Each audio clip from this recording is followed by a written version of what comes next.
Kādu naudas summu Eiropas investori ir ieguldījuši Bitcoin ETF, kura kriptovalūta šodien paziņo par savu Visa karti. Līdz ASV prezidenta vēlēšanām vēl 14 dienas, kas mums šobrīd līderos, šo un daudz ko citu uzzini skatoties video. Chainlink uzsāks privātus bloķētas darījumus ar ANZ banku Singapūrā. Amerikas ETF-os Bitcoinam lielāks inflows un diena ar pluszīmi, Ethereumam lielāks outflows un diena ar mīnuszīmi. Bitcoinam tas bija 294,3 miljoni, Ethereumam 20,8 miljoni. Avalanche jeb AVAX izlaiž Visa karti kriptovalūtas maksājumiem.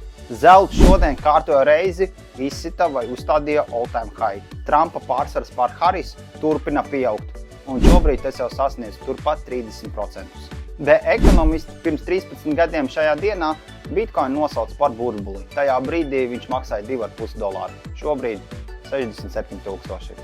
Eiropas investori šajā gadā Amerikas ETF-os Bitcoinā ir ieguldījuši 105 miljardu ASV dolāru. Ripple līdzdibinātājs Chris Larsens saka to, ka viņš Kamalai Harrisai ziedos $10 miljonus XRP monētās. Visu jaunāko un aktuālāko un vēl vairāk par kriptovalūtu uzzināsi pievienojoties manā Telegram grupā.